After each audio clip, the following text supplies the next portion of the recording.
This is episode 66 of the Andrew Hines Real Estate Investing Podcast.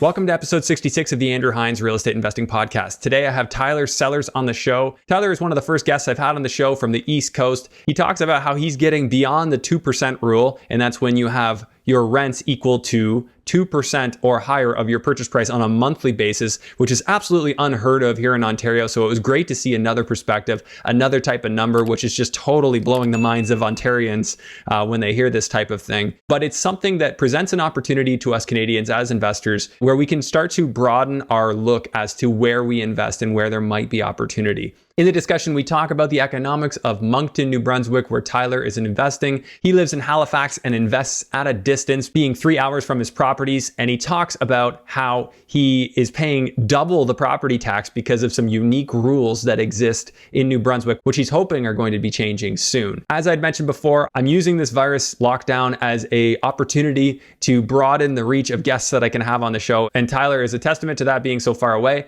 I'm sure you're going to enjoy this interview. For those of you who are new to the podcast, once again, please make sure that you go back to episode 1, really dig into the earlier episodes where I dig into the fundamentals. Of course, I still go through numbers, but the earlier ones, I really break them down so that all can catch on and understand. And I do tend to go through them a bit faster now. I also ask that if you have not already, please make sure that you subscribe to the podcast and write me a review on Apple Podcasts or iTunes just to let me know what you think. I'd really appreciate it. And it helps this podcast get into more people's hands. Without further ado, please enjoy episode 66 with Tyler Sellars. Hello and welcome to the Andrew Hines Real Estate Investing Podcast. I have Tyler Sellars on the show. I'm taking advantage of the circumstance because Tyler's from Halifax and East Coast friend. I've never had anyone from the East Coast on the show. So Tyler, thanks for being here. Yeah, of course. It's very nice, and I'm feeling very humbled to be able to represent, per se, the East Coast here on your podcast. Yeah, well, hey, it's an opportunity to get more wide-reaching range of guests on. So this is something we've talked about making happen the next time you're in Ontario. But why not just do it now? So Tyler, you're kind of my student rental investing counterpart in the East End there of Canada. Tell us a little bit about what you got going on out there. Cool. Yeah. So I started in 2018, October, late 2018. Literally just, had no money saved up or anything. I was living paycheck to paycheck, literally making $38,000 a year. So here in Halifax, rent's a little high, wasn't doing well. And I realized that the trajectory of my life, I wasn't going anywhere that I wanted to go. And so I needed to do something about that. And my uncomfortability of that circumstance really pushed me into investing into real estate. So I asked a couple of buddies of mine to jump in with me and help. They luckily said yes, and we bought our first place, which was a 7-bedroom student rental house outside of the University of Moncton in New Brunswick. Mm-hmm. That was my first place, bought in October 2018, and within 10 months I bought 5 more, or 4 more. So I had 5, and now we bought another triplex here. So I think we have around 40 units now. 40 bedrooms? Yeah. So I do have a 4-plex, a triplex, and a triplex. So 2 triplexes and a 4-plex, but everything else is bedroom stuff. Yeah. Tell me a little bit about your background before that. So what were you doing for work before that? Did you graduate from school out there? Did you go to school around here? Give me your backstory. Yeah, I was a soccer player out in Germany and a little bit in the States before this whole business thing started. Was really passionate about that, of course, as any kid is in sports.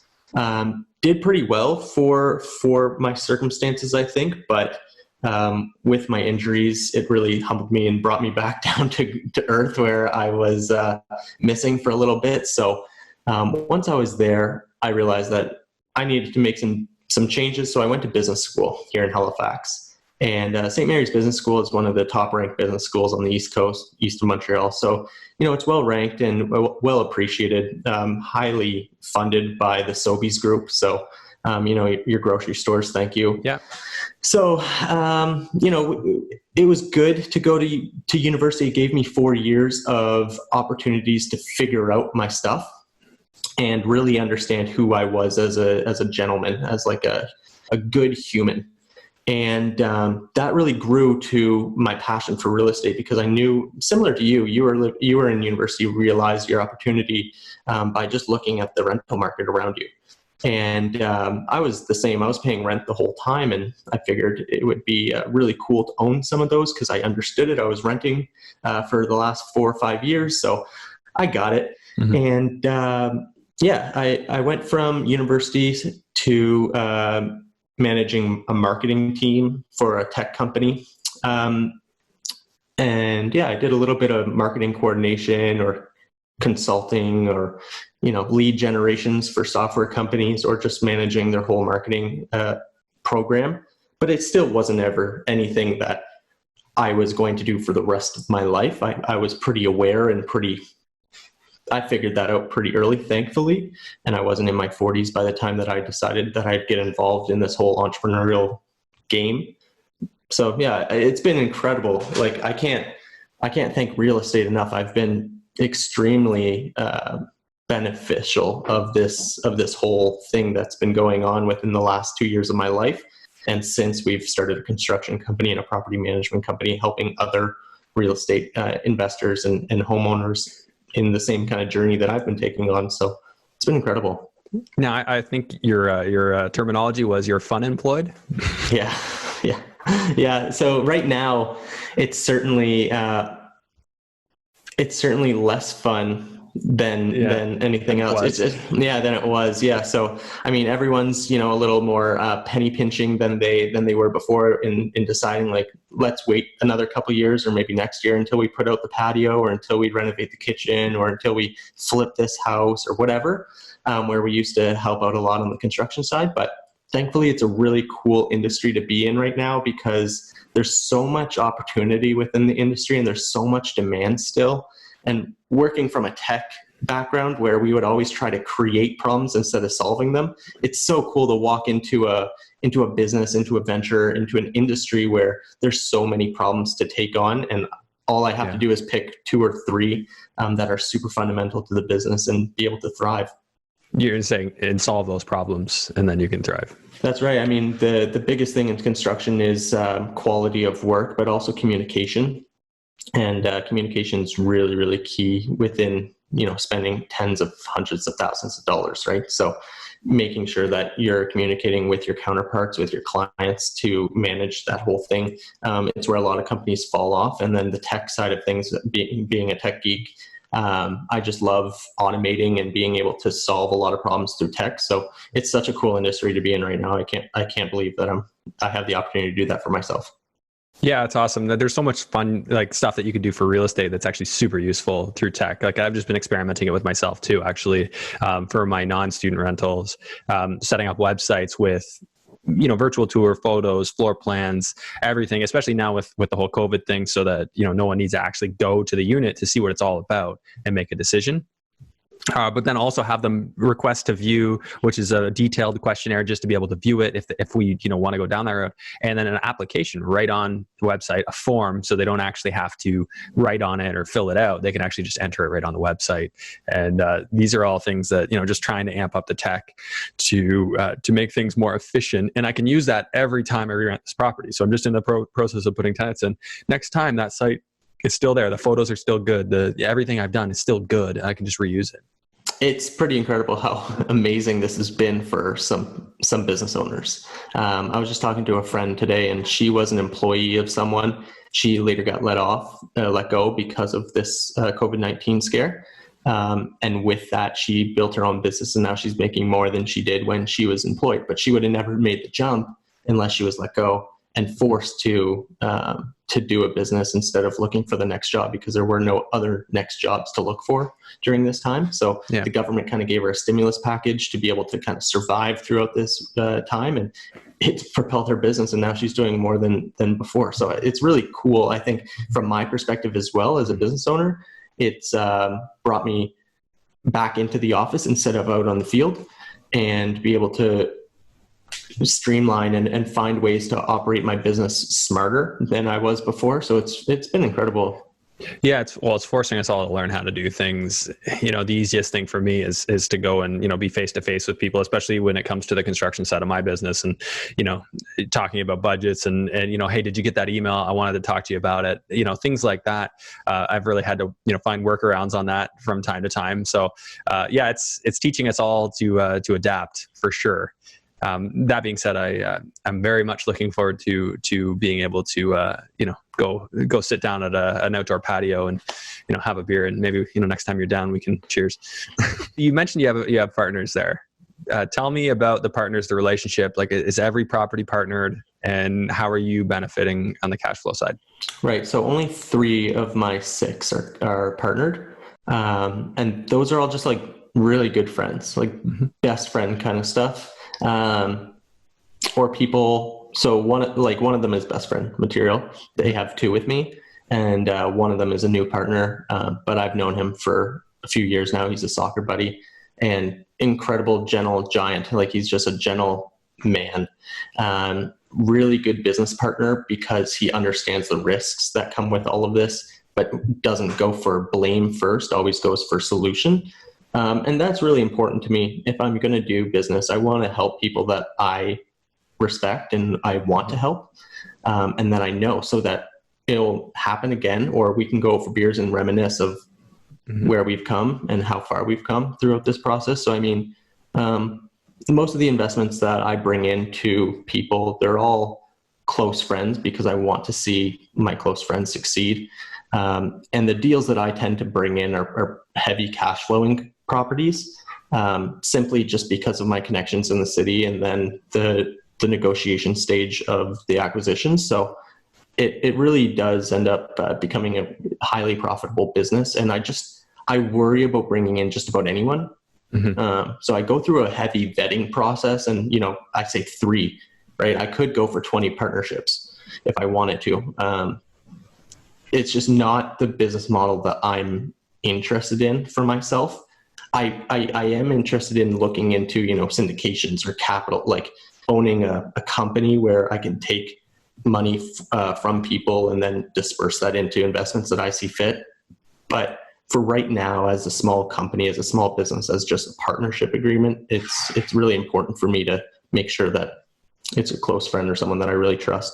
Probably the number one thing, this is just my opinion, you want to look out for is that person reasonable? And reasonable to an extreme degree. Like, that they will respond with reason when things happen. What's their temper like? How much does it take to get them heated? Because people who get fear, if people are easily made afraid, then they are likely to respond with strong emotions. And I keep saying this lately, but fear is just like literally our biggest enemy. Fear in real estate investing, fear of this virus, fear of everything. So big ones, yeah. Are they reasonable? What's their temper like? How are they level-headed, or do they tend to react emotionally to things? And I think that I would tend to really look for somebody who's really strong on the reasonable side, really strong on the balanced reaction side. And then what I would do, I kind of theorizing for the future. When I do go down that road, that's what I'll be looking for. Absolutely. People who resonate with me, who get me, but I'll structure the deals in a way that, it fits my philosophy. So there's nothing to fear. That's the way that at least I consider my approach as mitigated as it could be.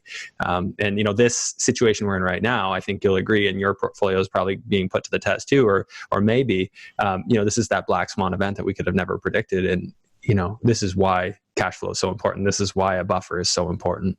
And you're blessed with cash flow out there. We'll talk about that in a second. But curious about your thoughts on selecting partners in terms of those fundamentals, or if there's anything you would add to that. I would love to add something to that. I think you eloquently express it much better than me, but there is something that I would like to add to that point. It's where, and I'll give an example. So we bought a property a few months ago. And if you were just investing with someone who's like, I want money now, they would take the first 3 months of owning that property as a huge loss, and they would question everything. And it would be a quick bitterness to that relationship, because the first 3 months are always really tough to gain cash flow, because you need to either move people out to get higher rents, or negotiate with the people that are in there already to gain those higher rents. I typically buy turnkey properties. This particular property wasn't exactly turnkey. There were a huge amount of problems that we had to fix, but as soon as we fixed them, the tenants that were in there were extremely grateful.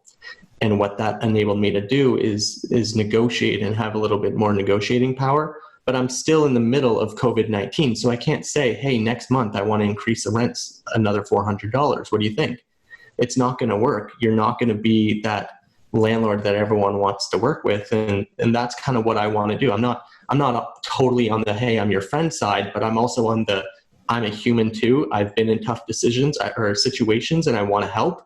How can we work together? Because at the end of the day, I'm going to make money and they're going to pay me their rent. If they don't, I'm on the good side, So yeah, I think that relationship that I have with that particular partner, the first 3 months have been really tough because we've had to put a lot of capital into making sure that the property is a sound investment for the next 10 years. Right. But then the tenants aren't 10-year tenants. They are lower income tenants that aren't yielding us returns. So the first 3 months are really tough. And if I didn't have the partner that I have in that mindset, then I would be, a terrible investor to these people or partner to these people. But I'm thankful that I work with people that are very reasonable, to your point. Now, do you try and get stuff in writing between them? Say, hey, just so you know, we're going to be investing $20,000, absolutely no cash flow until after 6 months. Let's just plan on it. This is what we need. Or what's your approach with that? Nothing in writing as of yet. I haven't had to come to that, thankfully. Although I do see extreme value in that, right? But that was our plan. Even just an email, right? Even just saying, exactly. Hey, just need you to acknowledge no cash flow for 6 months, and then you can say, hey, buddy, remember that email? Right. Yes. We're on okay. track. So that yes, we do. We write everything on Messenger or text messaging or something like that, but nothing is signed papers. But I think it is really important to do something like that where you kind of set out the line. The thing is that we never planned to not cash flow in 3 months. We saw the property in a great state and then it flooded 2 days before closing. And there were multiple offers against us and stuff like that. So when we renegotiated after the flood, the sellers were kind of, let down by themselves, by their property, by the offer, because we had so much money to try to reinvest into the property to make it worthy again after this flood. And I think owning the construction company certainly helped because my costs are much lower than hiring a third party to come in and help. But we were able to negotiate with the seller and it worked out. But yeah, that was never the plan. Typically I buy properties turnkey and they're already cash flowing. This is just one of those anomalies. So one of those you had actually do work. We weren't anticipating it, but you actually ended up having to. That's right. Yeah, that happens all the time. Well, there's always going to be some stuff. And you brought up an interesting point there, which I was just talking to one of my coaching students today about. And he was basically, we were talking about ideal properties. What do you want to own? And I feel like so many people are in a rush to just buy anything. And I don't resonate that well with that because that's how I started. And I more like to take the approach now of what would you want to own for 20 to 30 years? What would you, an area you like enough that, hey, I'm cool to own that. I believe in the fundamentals.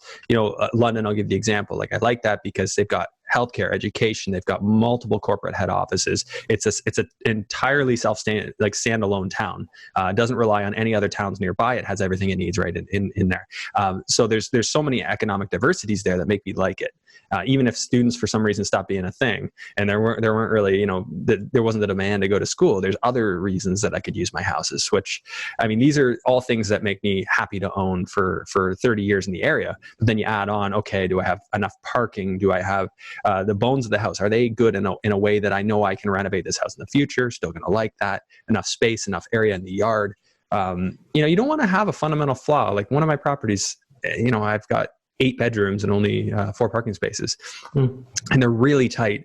And it's just created a little bit of a challenge. And if you have enough of those little challenges, and I know this is a tangent, but if you have enough of those little challenges, it's enough to make your unit turn over more often. And this is where the numbers can lie to people, because your cash flow sheet might look really good, but if you've got a couple of enough fundamental flaws in your property, your tenants might come in and then they realize, you know what? I hear the tenant next door. I don't like that. The parking kind of sucks. You know what? Let's find another place. You know what I mean? You don't want to find yourself in that situation. So this is why, I mean, my approach changed, X number of years ago, probably like 2014. I kind of learned my lesson from buying bad non-fundamental properties. I'm like, okay, no more. And I'm curious, like, do you have some criteria that you're looking for that makes it a property you want to own long-term? Yeah, so I wouldn't be able to agree fully with the original point, because in my scenario, I bought a crap property to get started. Yeah, it certainly so wasn't did I. property. Yeah, right. So that's how most people start. Yeah, of course. And it's not one of those properties that I want to own for 20 or 30 years. Like never. I don't know if you saw my Instagram story, but I literally pulled out a couple toilets in the same building due to a plumbing issue, and there was t-shirts in it, there were popsicle sticks in it. We had to get this like military grade pump to like throw air in it, and it came splashing out. Oh my God. Oh, it's awful. I saw your up pictures on the ceiling, it's amazing. But I have to do that so that I can buy the huge multi-units in 5 years. Mm-hmm. The thing that's different, I think, from this plan versus 20 or 30 years is it's all about cash flow for me. So if I can buy a really nice multi-unit property that cash flows just $5,000 instead of $20,000 or $10,000, but it's a beautiful property, it's going to last, it's going to stay there for 5 to 20 years, brand new, like beautiful, I'm going to do it. Mm-hmm. Whereas right now all of my properties are aging. They're all going to need to be, somewhat renovated every year, like touched up every year, but the cash flow is unreal. So the benefit of that is I'm building up my savings faster than I ever would with the multi-units to be able to buy a multi-unit in that time. And I'm taking the hit personally with my own time so that I can do that and spend, more time on the beach or something like that later on. Yeah, so you're kind of leapfrogging into the bigger property with these ones that don't necessarily want to keep forever. And to that point, like, so I might look at something and say, well, it's unrenovated now, but it's in my 5-year to 10-year plan to do further renovations on it or something. As it is, I don't love it, but down the road, I'm going to turn it into something that I will love, or at least the opportunity is there to do that. That's what I try to look for now. I'm not saying that's going to fit every model, because you're in a very different model space too out there, and that's a good segue into our discussion about your pricing and your cash flow. So give me an example of a good deal you've done, property that you bought, what you bought it for. I love but hate talking about this. I'm in a really good market, so not every market's going to be like this. Mm-hmm. If anyone wants to talk to me about my market, more than happy to share. I'd also be more than happy to discuss about partnerships through this, because sharing these numbers really get a lot of people from your area interested. And I've done this before, and they'll jump in. And it's great because I do believe in the market that I'm in. And I think that more people should be looking into the market. So with that tangent, I'll dive into the numbers. All right. So one building that I bought just in September, it's one of my better properties, but it's the one that I always use as an example because it's just easier to understand. It was a single family house with 9 bedrooms. Massive house, beautiful lot, corner lot on 2 really main streets. So I put my advertising signs on there for the construction company, and I put anything that I can to get views, because about 100,000 cars go by that place. Wow. Every month, right? So it's pretty insane, and it's a great part of town because it's 2 minutes walk from the University of Moncton, so it's like right across the street on a corner. It's fantastic with huge lights that everyone stops right in front of my property. So I never really have to worry about like burglary or problems with the exterior of the house because it's just too busy in that area. And it's a really great area as well. I bought it for $160. I got 5% cash back from CIBC. I was able to put 20% down for the property, so really 15 after the cash back. And then we had a VTB situation as well. All in, I probably paid around $9,000 or $10,000 for the property. Okay. And it cash flows about $1,400 to $1,800 a month. Yeah, you weren't kidding. And is that adjusting for maintenance? Yeah, that's everything. Yeah. Yeah. So even deducting off like a fair maintenance amount. So what would you say? So $1,600 a month on average? For cash flow? Yeah. On the safe side, let's say 14. Okay. So 1,400. Wow. That's some solid cash flow. So what I did in that property in particular is I divided it. 9 bedrooms is just too many for a rooming house. There's too much stress. There's too many people in and out. It's just a problem. Too many personalities in one small space. Yeah. So what I did is I divided it. I added a kitchen. I added a bathroom. I took part of one big room and turned it into a bathroom, and then took one bedroom and turned it into a kitchen. So now it's a 4x4 duplex. Okay. I mean, it still yields that. A lot of parking, like I think 8-9 car parking spot with a backyard, a patio, main street, stuff like that.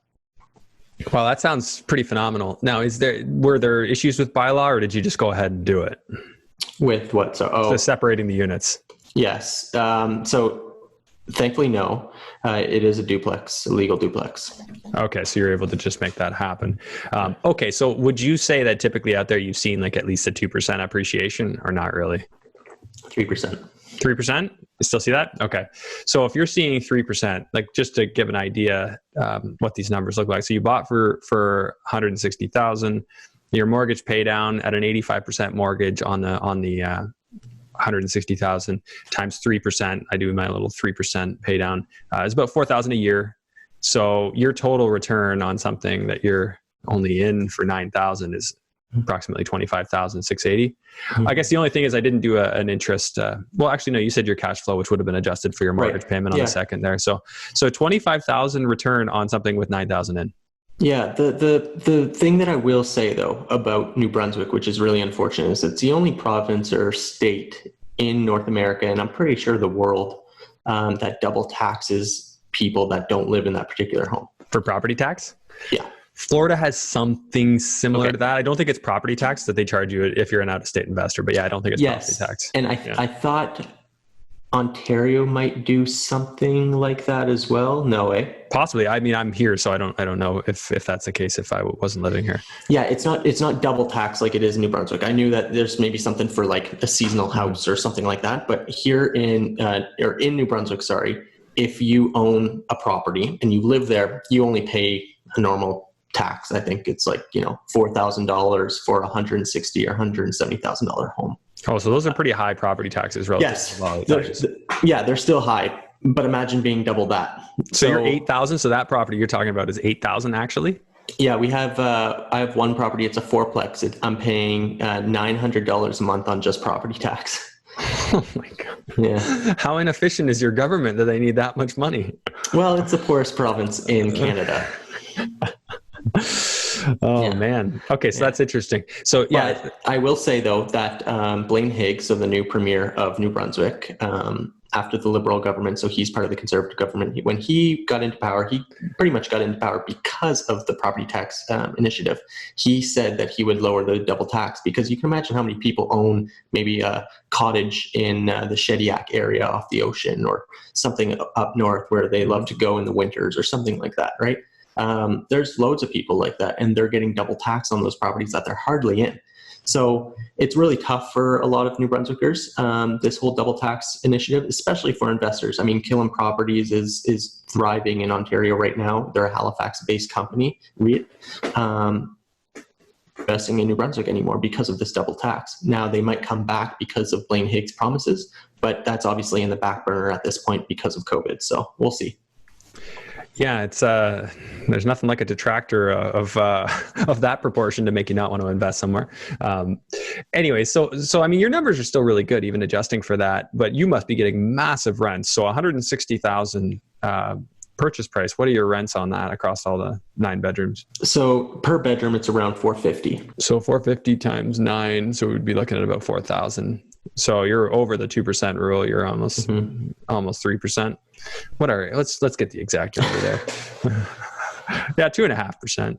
I mean, that's crazy. So that allows you to pay the higher property tax, right? Yeah, but you can't wait until that double tax comes down too, right? You can imagine what I could do with that. So that's kind of why I saw the trend when everyone was voting conservative in the prelims, that I realized, things are shifting and this is their promise. So this is kind of why a lot of people might be interested. And it's safe to say that the Liberal government lost their power because they enforced this extra tax as well on the property. So they increased everyone's valuation by something like 5 or 10%, everyone in the province, which increased their taxes, of course, quite a bit, especially on the double tax side. So they lost their power pretty quick. And then Blaine Higgs walked in and said, hey, this is what we'll try to do. So I'm looking forward to it, but it certainly doesn't deter me from investing in New Brunswick as long as I find a cash flowing property. Well, yeah, it all comes back to the numbers. I guess just the theme of today, it just seems to be numbers can lie. You really do have to question your numbers and perform sensitivity is what I would say on them, right? Like what, again, just as your taxes could come down, what if they were to go up? Another big thing that's happened in the last year is that insurance rates have gone up like crazy. If you were riding the line from cash flow, no cash flow, and now all of a sudden your insurance, is 50% higher, for some people, that's really going to hurt. Especially if for some reason values go down and then rents go down a little bit to follow. That's why that buffer is so critical. But so for those of you who don't know that context or didn't get it from what you're saying, you're living in Halifax but investing in New Brunswick. Did you look at the Halifax market? Yes. Yeah. I rented. This is where I kind of started my keen eye for buying rental properties. My parents and I grew up in New Brunswick in Moncton. So I never really thought about owning any properties in Moncton just because it's where I grew up. So you can imagine, like, the mentality is like, I'm leaving, I'm done. I'm never coming back kind of thing. But once I saw the properties here in Halifax and what they cash flow, purchase prices here are incredible. Like, they're really high. So as a landowner or a property owner here in Halifax, you're doing well. But for someone trying to get into the market and looking strictly for cash flow, it just wasn't my market right now. Well, you can imagine. I mean, I don't think it's going to take that much imagination to think how many properties would you need to own if they were cash flowing $16,800 a piece a year before you could replace your income. So you're talking about $1,400 on one. Cost of living out where you are is probably a little bit cheaper than here in Ontario. I think so. Depending on where you are. If you're in Northern Ontario, I think it's a little cheaper, but well, we're, Golden Horseshoe here, where, I live in a story and a half, and I think that market value is probably like 900,000. It's silly stuff. Wow. Like 1,200 square feet. Wow. 1,250 or something. Yeah. So I think, like, I thought I did pretty well, but now I'm listening to you and I'm like, wow. But I mean, I bought a property here in Halifax as a triplex. I bought it for $180. Put about $50,000 to $60,000 into it with sweat equity involved, and it's now worth $385. So things look good, but not that good. Like 600,000, 900,000 for a single family or a 1.5. Like, that is wow. Yeah, just a 1.5 story single family home. Yeah, it's. How do people afford it? Our middle class has I've been talking about this for a while. It's just been destroyed. Our it's out of reach for most. It's not a great situation. And I was just of the philosophy before all this happened that we were going to go to a day and age where there was no middle class at all. You were either going to be wealthy or you're going to be poor, and you really just needed to decide which side you fall on. And I think that hopefully coming out of this, that's still an option. But yeah, real estate owners, they seem to be, they're made wealthy because their properties go up in value. And I've been blessed with that, but also frustrated by it because I was buying for cash flow, not for the appreciation. And I liked being able to buy in my own market, so I didn't have to travel, and because I've done the traveling, the distance investing, and don't like that either. But it was something needed to give. So I don't know where we're going to end up in the long run. I think that this whole COVID thing could very well cause a contraction in our values, especially in the higher priced areas, and then maybe even push up our lower priced areas a bit, just because people are going to, naturally, some people are going to be losing their incomes and going to want to save money, so they're going to go to the cheaper areas. That's just my speculation, right? I mean, it's tough to say. Are you seeing any notable changes at where you are due to the COVID situation, or is it too soon yet? I think it is too soon. Yeah. People are still outbidding each other here in Halifax on properties, and those are single family homes. Yeah. So those are just, middle-class people, not investors. On the investment side, people are still outbidding that as well. So serious? Yeah, man, it's crazy. Like, there has been very little effect here. But we had, on the East Coast, we hardly felt 2008 either. So I kind of expected it. But coming from a new investor where I've only been really invested for less than 2 years, it was scary, like very, very scary, because you have a lot of these property owners that have been able to build equity within the last 5 to 10 years or more. And they have that to leverage back on if ever they needed it. Whereas I didn't have anything to leverage myself on. So I couldn't get a HELOC, or I couldn't get a line of credit on my secured equity or anything like that, because I really only owned it for a year, or so like there wasn't enough there. And it was really scary because I thought that people would stop paying. Luckily, we've had better numbers during COVID than we did before. For whatever reason, I think, I don't think that they feel any remorse for me or anything like that. A lot of property investors are like, I feel like they kind of feel me, and they feel bad for me or whatever. I don't think that. I think that they're making more money now off of all of the stimulus checks, that, we have CERB, so the $2,000 coming in. We have EI coming in that you can double up on as well. So, people are making more money now than they were before, and it's secured. So they're not even working. They're just going to get the paycheck. And the first, so terrifying. So the first thing that they're going to pay off, of course, is the rent, so that they can make sure that they can put a roof over their head. But for me, I'm certainly terrified of, and you and I have talked about this before briefly, but like, what does this mean? Where are we going to pay it back later? How are we going to do this? First place is inflation. First place. That's my classic example is World War II. They paid off World War II with property taxes, and income taxes. And they always said, we'll take away, and they called it the war tax. And so they said that they would take away the war tax once the war was paid off, and then they realized how much money they were making off of income tax. So then they called it income tax, and they kept it, and they just kept on raising it and raising it. And we're seeing it increasingly raising. We're seeing that, Joe Biden wants to do a similar thing that we're doing here in Canada, which is the gains tax. We're seeing taxes increasingly rising, and as an investor, it sucks. Like, it's scary. Yeah. Well, I've talked about this a lot, that point of apathy, which there comes a point, like I've spoken with investors who, said I was doing my job, and it got to the point where I could work harder. A realtor I know, I could work harder, but if I do that, the government's going to take half of it. He's like, and I would have to bust. He's like, so here's average effort. Here's working really hard. He's like, it's just not worth it for me to put in that extra effort when I give away half of it. And, we're talking about stimulating an economy right now. In my mind, the best way we can stimulate the economy now that our interest rates are almost zero, they're even talking about negative interest rates here in Canada, which is insanity. Just an absolute terrible, terrible idea that confuses the hell out of the market. But when you hit that point, that's a sign that, one, first you have to let people work. How do you stimulate an economy where you won't let people actually do anything? That's kind of counterintuitive. And then the second part is, before going negative, it's time to cut interest rates, it's time to cut tax rates. Stimulate the economy by cutting payroll tax, like cut the taxes that affect people running their businesses. That's the way to get the economy going, in my opinion, at the point we're at, because I think we are at that point of apathy in Canada. How much more than half of somebody's income can you take before they say enough is enough? Like, I love that you brought it back to like World War II and and how the progression has happened.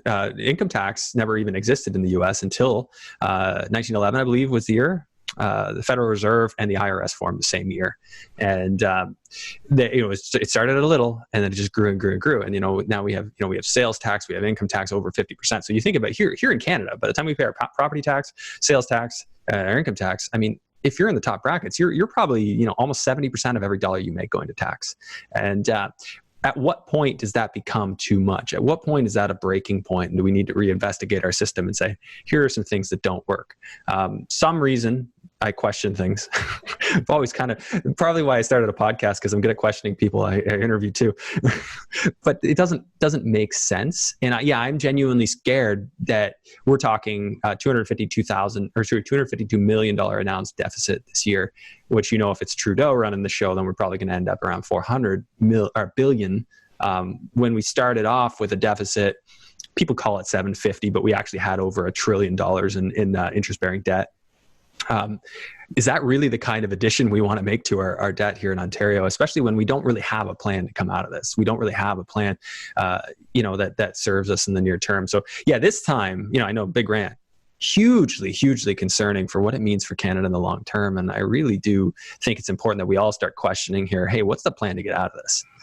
I think it's important to suggest as well that I don't think that my mentality is an anomaly or something that other people aren't thinking. And my thinking being that with globalization and with global media happening, so I know what it looks like in Australia right now because I just watched a YouTuber record a video from yesterday, and I watched it today, and it's beautiful in Australia, and I'm thinking, wow, what a nice country, what a nice place. And I get to see that firsthand as if I'm there myself. And then I think back and I look up into the sky and I say, wow, it's not that nice here. And taxes are really high, and wages aren't as high as Australia. And I can start weighing and getting information globally really fast via this thing that we call Google. And it just starts creating this dialogue within a lot of young people that have decisions to make on their future and aren't stuck. And I don't think that, it's going to be our generation that makes a huge shift but a lot of people are starting to think about, I'd love to live in Europe, or I'd love to live in South America, or I'd love to live, elsewhere. And I think the previous generations were all about I'd love to live in Toronto, or I'd love to live in Quebec City, or I'd love to live in Vancouver. But now people are starting to look outside of the country altogether because the borders to our generation don't really exist much because we've had this media surge. Mm-hmm. Yeah, we do definitely have perspective. I mean, coming out of this, Sweden's going to probably see their population double because they're going to be the one thriving. It's tough. There is no right way to handle this situation, for the record. I just think that there is a wrong way, and I feel like we're doing it. We got to find some way of helping our citizens, because, and this is another thought, just the whole idea of universal basic income. And I did a little economics talk on the start of episode 64, or at the end of it. Sorry, if anyone wants to listen to that. But you can't create money. You can create currency, but transactions need to happen where value is exchanged. If we just give people money, then they value money less because they didn't have to work for it. The whole idea of an economy, capitalism, relies that money be at least to some degree scarce. Of course, you can acquire a lot of it, but you need to be able to work for it and value it. So money is a store of value, and it's a means of exchange, and you can measure it and all that. Currency does not have to store value, which is why we see inflation. So we just have currency, which is just paper notes, right? It's just numbers on paper, and they just keep printing this. It basically, we're going to see. So yes, how are we going to pay for it? Yeah, we're going to pay for it in taxes in the long run, and also just the fact that we're going to go to the grocery store and now everything costs double. And how long does it take before that happens? How many free paychecks do people need to get? This is money that was not in our currency pool, not in our economy, that now is. And you have dollars of demand, which are now rising, but we don't have a growing supply because, well, let's face it, our supply chains are even compromised right now. If anything, we might even have less supply because of them being compromised. So we need to force more accountability, I think, as Canadians. I really do, because we're just kind of letting Trudeau get away with whatever he wants running his daily press briefings. So anyways, I know that's a side tangent, but it's so relevant to our conversation right now and, what we're doing as investors today. Like, where do you see yourself in 10 years?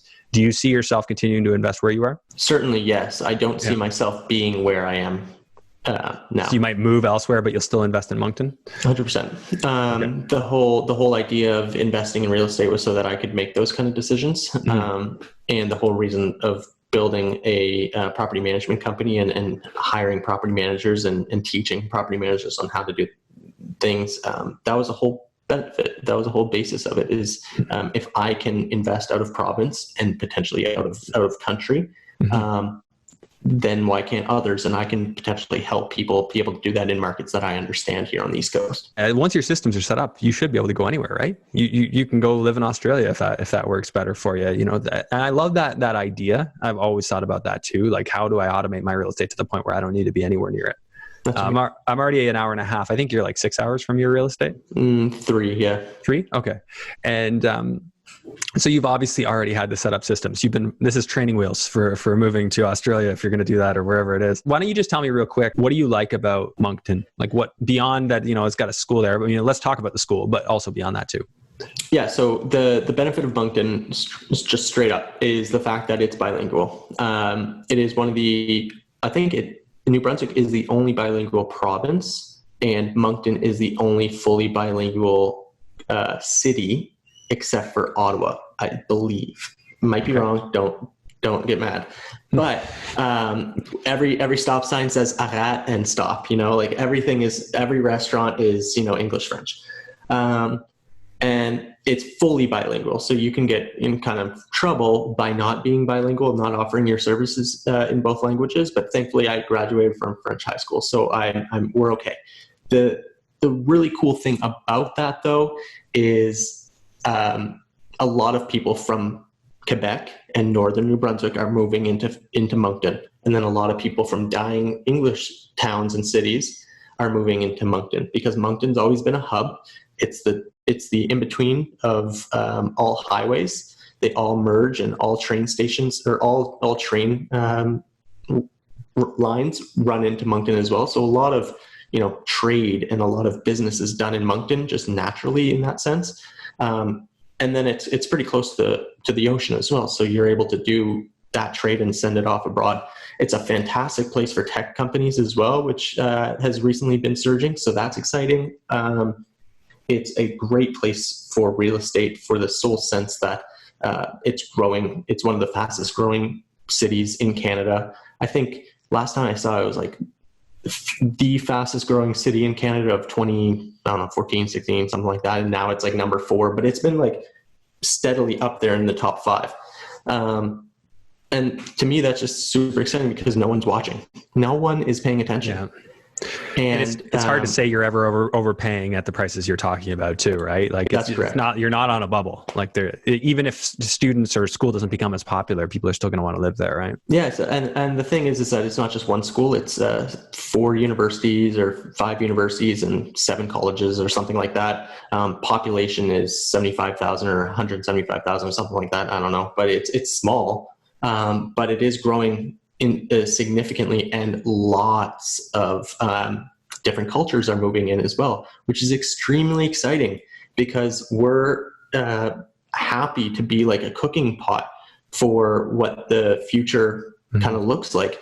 And it like Moncton is an incredible place. If anyone just wants to go visit, it's super cool in the fact that like you see every culture and it's just a small town, and it has all this type of food. I mean, some of the best Korean food I've ever had is there. Yeah. Some of the best African food is right there. We have everything in Moncton, and it's very cool because they're so inviting and so happy to have that. Mainly, I think, just because it was a dying city. It was a dying city, pretty much like what New Brunswick is dying itself. It was going to become another St. John or Fredericton where, numbers are kind of like teetering slowly or falling off. And that's not exciting to live in or to invest in. Whereas Moncton is, hockey sticking and everything else is kind of just flat. So it's exciting. It's a really cool place. What do you think makes it different than St. John or Fredericton? Is the other one, right? Yeah. The big city. What makes it so different? Yeah, government. I really believe in their municipal government and the mentality that they have between growth, investment, red tape, stuff like that. Like they are, they're very open as a culture in Moncton, like I said, and inviting other cultures. But in that, they're also inviting other ideas, and they have hundreds of like pitch competitions and hundreds of, idea melding pots or whatever they want to call them. Like they're so open to hearing new ideas. I mean, they brought the Rolling Stones, the O2 or what's that band? U2? Yeah, U2. Yeah. They brought U2, Rolling Stones. They brought Paul McCartney. They brought, or did they bring, but like Green, like they brought so many cool bands that Halifax, the like 3 times larger city, wasn't able to acquire. That was, back when I was growing up. And it was such like a heck yeah kind of moment for such a small place, because we were doing it, we were growing, and we could show that it is a great place to invest in. And as a business owner now, I totally understand and like I say yippee about Moncton, although I don't even live there. I'm so excited about the growth that they're seeing. Halifax is growing crazy right now.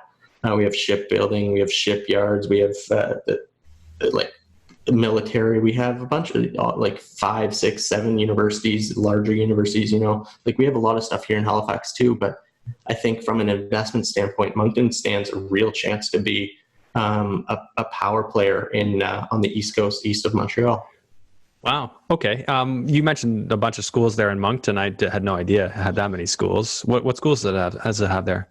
Yeah, so putting me on the spot here, but just give me a couple examples. I know you're not going to have them all. Yeah. So University of Moncton is by far the biggest, but then they also have a medical branch of University of New Brunswick. And that one is actually headquartered in Fredericton. They have Olton College. They have the community colleges, both English and French. So 2 there. They have another university, I think, called Crandall University.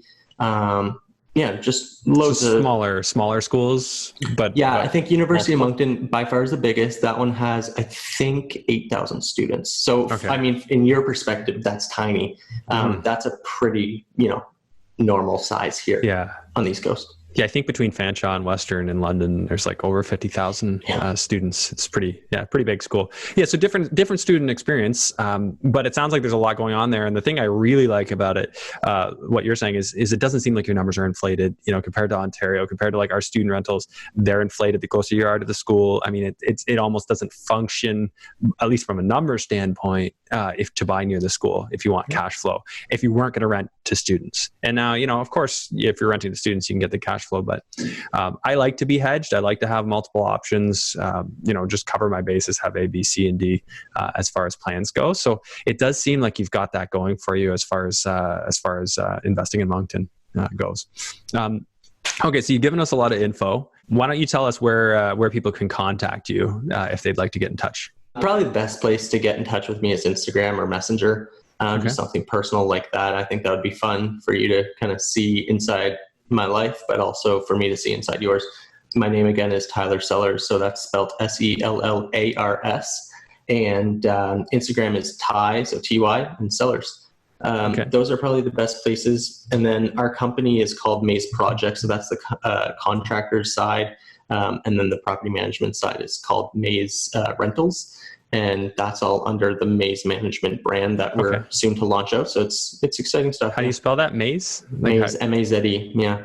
Okay, M-A-Z-E.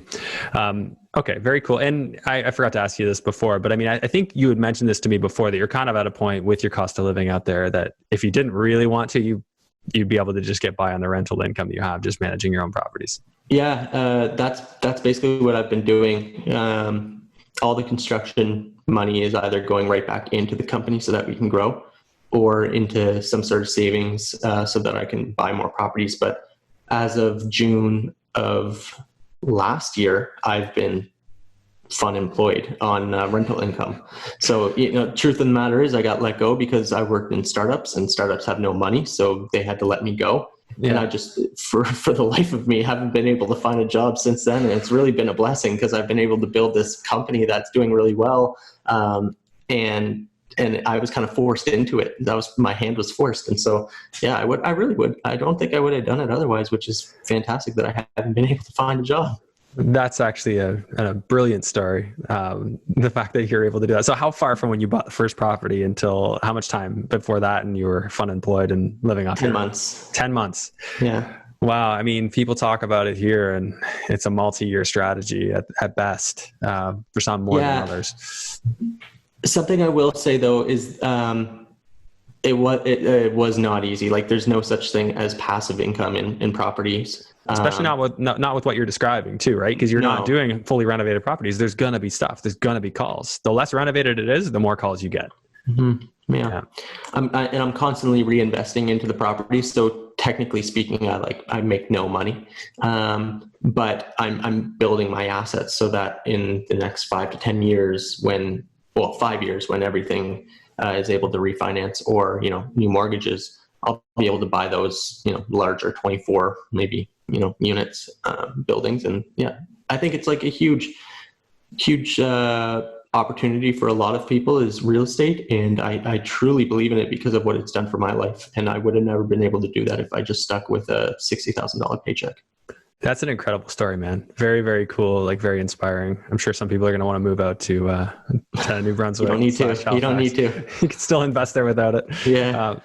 It's smart though. Hey, if you can find a way to make it work, make the systems work, or have strategic partnerships that make that work, it might just make sense for a lot of people. So very cool. I appreciate that. So if you had one piece of advice you'd like to give to people either getting started or are they already established and want to take it to the next level, what would you tell them? You kind of talked about it a couple times in this podcast, but fear.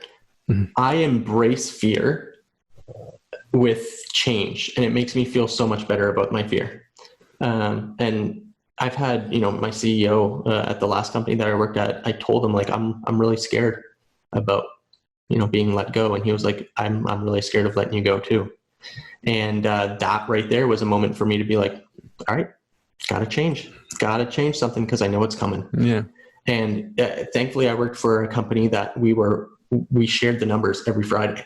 So we said how much money we have left over, how much money we have left, what's our runway looking like? Oh, we're 6 months away from letting everyone go. So I knew that I wasn't one of those people that were going to be at the last day. Because I wasn't, as a marketing member, I'm not key. The product and that kind of side, the CEO level, that's key. So I always knew that I didn't have much of a buffer left, and I every day I'd come home from work fearful, just full of fear, and I never made a huge change until I was fearful. I was really scared of my future, and it's okay to fear. It's okay to feel fear, but doing something out of fear.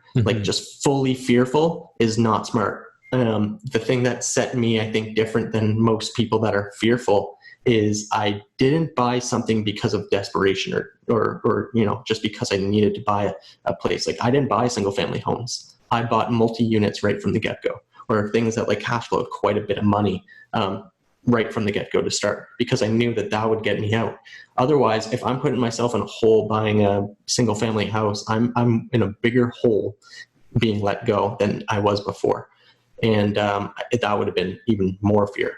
So I think you need to really weigh that, look at your numbers. And I'm happy to share, by the way, my spreadsheets on all my properties, not the live spreadsheets, but, analysis spreadsheets, so that, you can do it too. But it really worked for me.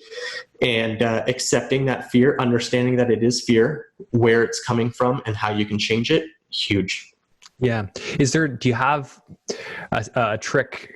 I mean, does that effectively get rid of the fear for you? Do you think so you kind of face it and then acknowledge from a objective analytical standpoint, this would be what I would need to do to eliminate that thing that I'm scared of? Yes, exactly. So, I mean, I don't suffer from any high anxiety or anything like that. Thankfully, I'm blessed with that. But when I do feel anxious, the one thing that gets me out of it is not laying in my bed. It's doing something and like responding to those emails or creating a plan on paper and feeling just so much better with like my goals and my plan on how I'm getting there. And then I can go to sleep. But otherwise, if I'm saying like, oh, I'm only making, $40,000 a year, I don't see any way that I'm going to grow from that. I don't know how I'm going to buy properties. Well, then there's no plan. There's just fear. And it's not going to do you any good. Create a plan and then be able to find properties that fit your plan.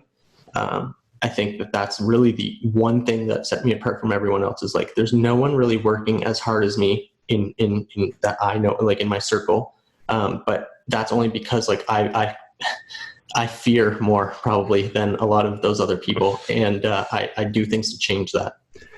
That's brilliant. I'm glad you shared that. And on that note, like, absolutely. I from my perspective, just my opinion, but I think a lot of people need to stop just trying to find any deal that comes up, just any deal that works with their numbers. Like pick where you want to be an investor first, then start looking at deals. Don't just look at any deal anywhere.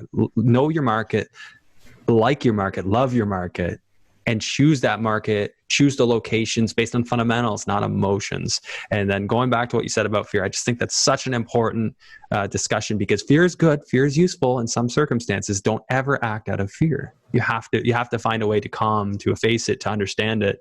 I mean, I've had so much fear in my life from situations that I've put myself in, losing a whole bunch of money in the States, getting into trouble with bylaw stuff in terms of trying to do stuff with my properties and not being able to. And I put myself into situations that created huge anxiety for myself. And I had to step back and say, how do I not create those situations again? What changes do I need to make in my business that will prevent those situations from happening? And maybe I've overcorrected, maybe not. But I mean, I feel comfortable where I am and it allows me to sleep. And I think everybody's got to find that point where they can sleep. It's exactly true. Yeah, that's same with me. I think I'm just a monkey that has done, one or two things right. And it's been really lucky. You're crushing it. It's cool, man. It's really cool. Like everyone can do it. And that's the scary thing on my side. But like I said, like that also brings out a little bit of a fear in me. So I'm willing to work harder than a lot of other people. And it's awesome. Like, Jocko mentality, just, get up earlier than everyone else and work harder than everyone else. And, like we can talk about that all day. Absolutely. That being said, do not want to stress enough that it's okay not to be okay. Like it's okay not to want to crush it every single day and to crush it every single day. It's fine to, fail at a couple days or something like that, but don't get happy with that momentum. Keep on putting some momentum out in the world and something will come back as long as you're kind of staying your course. Maybe you haven't hit your timelines, but you're still kind of pushing along. That's a really good move that you're making. Well, another thing I'll even add to that, which I think you're on a great roll here, is progress isn't always buying a property. It isn't always putting that first check in your pocket. And some people need to spend the time learning. Some people just truly are not ready. There are examples of that just don't know enough to take action yet. Take action in terms of buying, but that doesn't mean you're not calling. That doesn't mean you're not driving around. That does not, you have to find, but don't stress yourself out and put all this pressure that you need to buy a property by this day if you're not ready. You know what I mean? Like there's so many ways if you reflect back on where you came from and what you understood and, like you start, I used to notice it when I was talking to people about stuff. I'm like, wow, I know that. Like it'd come out of my mouth. I'm like, wait a minute. Oh, I do know that. You know what I mean? So there's funny ways that you make progress that aren't necessarily buying a property. And I think that now of all times for a lot of people is going to be a time of reflection and a time of learning, not necessarily a time of buying because we're trying to figure out exactly where things are going and how our market's changing. I had a quick call with my dad yesterday and he called me an expert. And I was like, no, like you have no idea. I'm not an expert, but I think like I genuinely am to some people, and which means something. It's just all relative, to me, I know. Right? Yeah, exactly. To me. But one thing I will say that's been extremely beneficial to me, and I would think you, is network. So literally the only reason why I've been really good, I said I'm a monkey. Like literally, like there's nothing differentiating me than a lot of other people. My network is different than a lot of other people, though. I will say that. And my realtor pushes me out of more deals than he brings me in. And he won't share deals. So I'll find an MLS deal or something like that. And I'll be like, Ricky, why didn't you send me this? And I'll say, it doesn't cash flow, Tyler. Like there's nothing there. Like, oh, my numbers looked pretty good, I thought. He said, no, you weren't getting this, this, and this. And it changed everything. And I could have made the wrong call if I didn't have the right guy, or if I had a salesman that just wanted to make a sale. And so getting the right team together and putting yourself in that position is really important. I mean, almost every day I'm trying to buy deals, and my realtor's saying there's nothing really good out there. Don't put yourself in this situation. Don't be desperate. And you know how many young investors, brand new investors, don't have that team and are buying those deals, or even old people with money, retirement money, thinking that they're going to get rich off watching your podcast, and they'll get into the wrong deal. And then, and I'm not saying that, people watching your podcast are getting bad information. Didn't mean that. Okay, good. I just mean they're getting inspired by this, this whole mentality of there's money to be made here. And, they're jumping on bigger pockets and, putting in a couple loose numbers in the calculator. It makes sense. They remember that number, and then they jump into the deal, and then the real numbers come in, and they're like, that was my retirement fund though. And they're done. They're out of the game. So make sure to get your numbers. That's the biggest thing in this game, is just, there's nothing more important than understanding numbers and being really conservative. Yeah. And on that note, because what it's like to spend a lot of money in maintenance in 1 year. I mean, what's your average maintenance, amount? If you just had to ballpark it off the top of your head for a triplex, are you spending $15,000 a year on maintenance, or is it less? Is it more? More. See, that's the thing, right? A lot of people here think, oh, do a $2,000-$3,000 maintenance budget. I'm like, you don't even know if your roof goes, if your furnace goes, if your sewer collapses, if your sanitary connection, you're $10,000 there. Your furnace could be $5 to $10. Your air conditioning unit could be $5,000. It just depends on how good a deals you get. Yeah. But I mean, that's my total maintenance number. So I mean, this year, for example, we spent over $200,000 on maintenance, but that was across 40 bedrooms. Yeah. 6 houses, 6 properties, right? That's a lot, right? So people need to let that sink in. I've heard we did a flip. We did do a flip. Oh, okay. So that's something different. Yeah. Yeah. The home that I'm living in right now is technically a huge renovation. It was $60,000, $70,000 or $50,000, $60,000. I think it's going to be 75 by the end of it. So I think it's a lot of money, but the other properties, they all needed egress windows in some places. They needed some better insulation. They needed, the complete unit was redone because of a flood. Just a bunch of these things that always happen. My Instagram story, I think it's still up if you wanted to jump on there quick, but that's awful. The toilet chronicles. So I think, poop everywhere, even on the ceiling, isn't great. And, it costs a lot of money just to deal with something like that. And a lot of money is relative, right? When you're making $1,400 to $1,600 a month, 1 month lost isn't that big of a deal. But if you're only making $300 to $500 a month, that's 3 months of money lost. And so it really can affect you. So that's why, on that note, you really do need to be realistic about your maintenance number. If you have an old property, 5% maintenance is not enough. I don't know how much you're going to put in, but it's not going to be 5%. So I think you just need to realize that, be real about that. And also don't forget about life cycle maintenance. A furnace has a lifespan, a roof has a lifespan. Figure out how many, if you're going to replace that roof every 15 years and it's a $15,000 roof, then you should be setting aside $1,000 a year towards that maintenance life cycle budget. Just thinking about things a little bit differently, understanding that these things are coming. So why pretend they don't exist? They are part of your cash flow. I try and be as realistic as I can. Even if I don't incur that expense this year, I want to know that it's there. I want to know about it because it affects my long-term planning. And anyways, I know we're going down the rabbit hole here, but I definitely think people are going to get a lot of value out of this, which is why I thought we should just dig in. So Tyler, where's your next destination? I know you said you're going to keep investing where you are, but is it Australia or where are you planning on going? No, I think I'm really focusing in more on buying bigger properties, more multi-units rather than houses. We're looking at, 6 to 12 units, 12 to 24 size. That's the kind of scale that we're looking at soon. I'm constantly looking for more deals, constantly interested in buying more deals. I think, I'm in a good market. I might as well, keep on going with what I know. So keep on in Moncton, do the multifamilies, just scale it up. That's right. Yeah. Nice. And vacation wise, or what do you do outside of all this? Like, I mean, assuming we didn't have COVID, what would you be doing for fun outside of real estate and being FUNemployed? Soccer is a big one. I play soccer 3-4 times a week if we're not in COVID. And hanging out with friends, like the whole benefit of me picking my own hours was to pick my own hours and to do things that I enjoy. So, I can start dinner at 3:00 if I wanted to. I can take the dogs for a walk at 1:00 if I wanted to, or 11.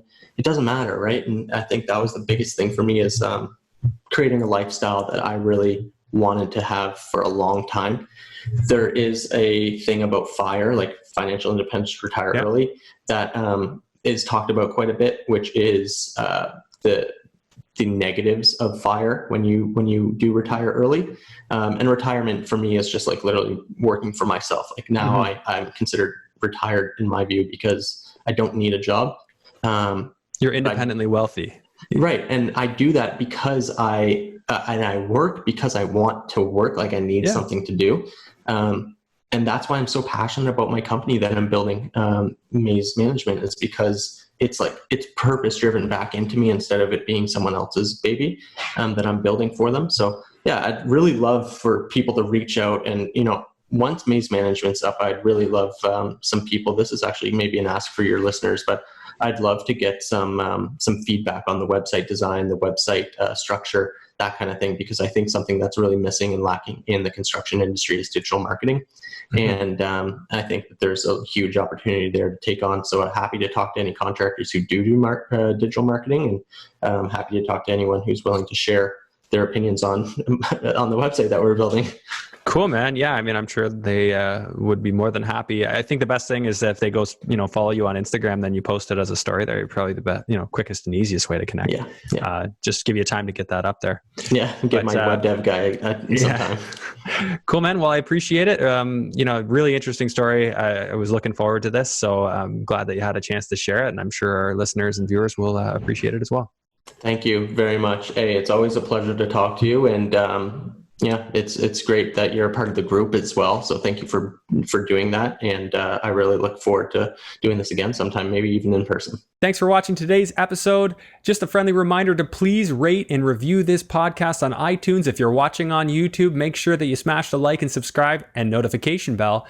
And also leave a comment. And hey, while you're at it, why not share this episode with somebody you think it could help? It helps this podcast grow, and I would really appreciate it. Thanks again. We'll see you on the next episode.